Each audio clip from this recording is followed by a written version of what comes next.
What is going on, everyone, and welcome to r/EntitledParents. Now, in today's first story, a crazy entitled mum genuinely believes that nut allergies aren't real. They're literally made up, fake, according to her. Now, this story gets extremely interesting when this entitled mum tries to test out her theory on someone who genuinely does have a nut allergy by giving them nuts. I got out of the hospital and an entitled mum sent me right back. I just got out of the hospital for extensive knee surgery, and walking out the door of the hospital reminded me of this story. A few important things to note. 1. I have a severe allergy to cashews. It's bad enough that 1/100th of one will kill me if I'm not treated properly and quickly. Nowadays, I always make sure to have an EpiPen on at all times, but when this story took place, I was a little more forgetful about it. I was 9, leave me alone, and I didn't always have it. 2. I have asthma, which can be a pretty lousy combination with anaphylaxis. Oh my god, yes, I can imagine. 3. At the time of this story, my dad was working for a company that treated him like garbage and wouldn't give him time off for anything except medical emergencies. And 4. This story starts about 4 days before my 10th birthday. So a week before my birthday, my dad's boss told him he was going to San Francisco for work stuff. We lived in Denver at the time, which meant my dad was going to miss my birthday. It was upsetting, but I understood, and he said we'd have a party once he got back. While he was gone, my brother and I were staying with an entitled mum. At the time, we knew she was a little entitled, but my dad trusted her to take care of us. On day 3 of my dad's trip, my brother and I were playing in their living room when the entitled mum offered us some granola bars as a snack. At the time, I was young and wasn't very cautious, so I didn't always read ingredients for things I was eating. Unfortunately, there were cashews in the granola bar, so when I took the first bite, I started to feel it pretty quickly. Within minutes, I was throwing up everywhere, in severe pain, and my throat was closing up. And as if it couldn't get worse, that was when I realised I had forgotten my EpiPen. Then, the panic and closing airways triggered an asthma attack, and I also didn't have my inhaler. So at that point, the entitled mum's cool boyfriend called an ambulance and I was just passed out on the floor. The paramedics were able to keep me from dying from the combination of the anaphylactic shock and my asthma attack, but I did end up slipping into a coma for 11 days. This meant I was in a coma on my birthday, but I guess that was probably pretty low on the list of concerns, considering they weren't 100% sure I was even going to make it out of the coma. So, a week after my birthday, I finally wake up.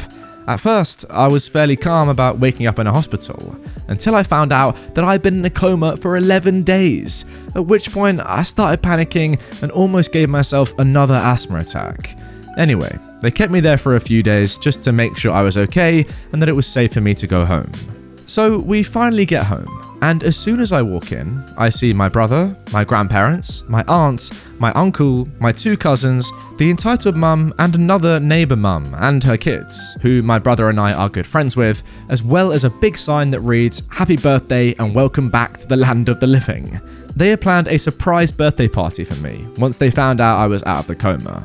So we went about doing birthday party things and hanging out. I got some questions from my brother and cousins about the coma, while the neighbourhood mum bakes me a cake. However, the only important thing that was happening at this time was the following conversation between the entitled mum and the neighbour mum. The neighbourhood mum said, "Man, that must have been terrifying for him to go into that coma. I mean, imagine having to be that careful about everything you eat." The entitled mum though replied, "Oh, don't tell me you buy all of that." What? Well, he was clearly faking it to get attention. Everyone knows that asthma and allergies aren't real. Both of those are very real and very serious problems. Whatever, you sheep are just too stupid to see through the government lies. Then, the entitled mum just wandered off. I feel it's important to note that at this time, the birthday cake had just been put in the oven, and this conversation happened in the living room, which did not have a line of sight into the kitchen. After a while, the cake finally finished baking, and we all congregated in the dining room to eat it. So everyone sang happy birthday to me, and my aunt cut the cake and gave everyone a slice. I was about to take the first bite when the luckiest thing that could have happened. I dropped my fork on the floor. At this point, I, wanting to act all grown up and solve my own problems, decided I'd go into the kitchen and clean the fork myself. Right as I finish and start walking back out to the dining room, I hear my dad yell, "What the F did you just say?" I run out to see what's going on and see my dad standing up, staring daggers at the entitled mum while she cowered in fear of him. It was for his own good, the entitled mum whimpered. It turned out that after the conversation between the entitled mum and our neighbour mum, the entitled mum had snuck into the kitchen and poured most of a bag of mixed nuts that she had brought with her into the cake. My dad slammed his hand on the table. How the F is that for his own good? The entitled mum then starts to gain some confidence, as she doesn't see a problem with what's happening. Well, if he had eaten the cake without knowing they were there, he wouldn't have been able to fake a reaction because he wouldn't have known that there was anything in the cake to react to. What the actual F is wrong with you? I was trying to prove to you sheep that allergy... I knew inviting you here was a mistake. I figured it was good for the boys to have you in their lives, but you've made it abundantly clear that it is not. So, what are you saying? I'm saying get the frick out of my house and say the F away from my kids. You can't do that. They're my kids too.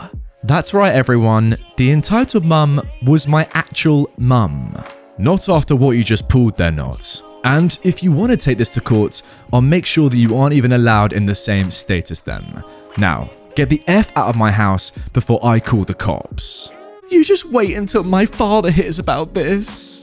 Now, my mum's dad is very wealthy, so I think she was expecting him to help her get custody of my brother and me.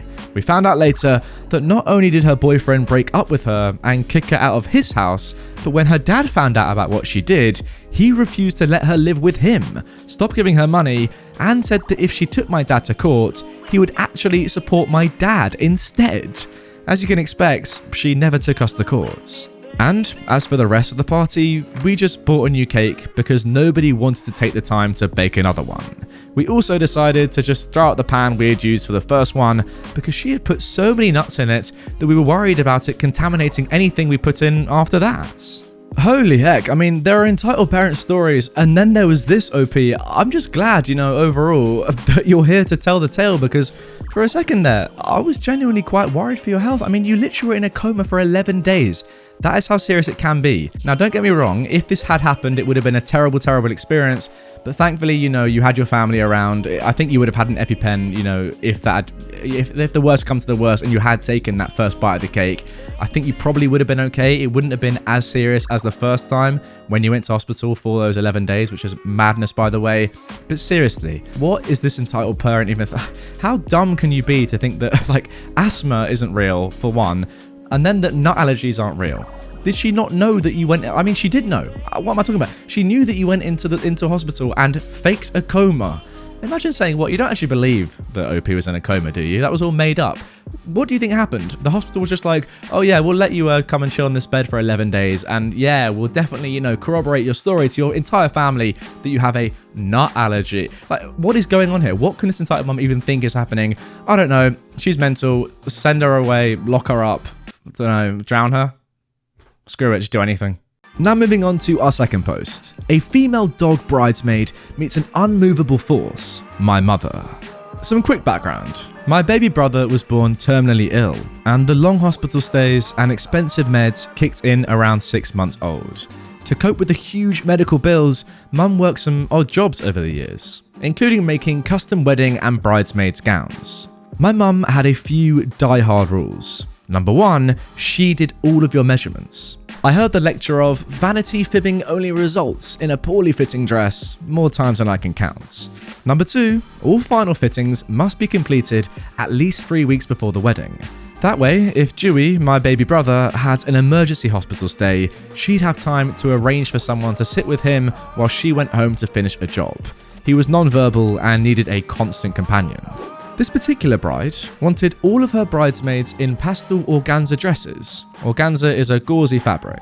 The base dresses were white, covered with these colours. Unfortunately though, the bride had more bridesmaids than pastel shades the fabric came in, meaning one lucky bridesmaid wore tan. The bride refused to start a fight by assigning colours, so it was first come, first served. When you came for measurements, you got to pick from the remaining colours. One bridesmaid lived 3 hours away and flat out refused to come to town to be measured. She insisted that telling us she was a size 8 was good enough. Bridle sizes are very different and didn't cleanly convert, so that meant nothing. Mum finally reached a compromise that a local seamstress could measure her and send in the measurements. 1 month before this wedding, Dewey was admitted into the ICU to be placed on a ventilator. Mum now had to find coverage enough to get 8 dresses finished off in the next 2 or so weeks. She pulled it off thanks to amazing friends, but it was tight.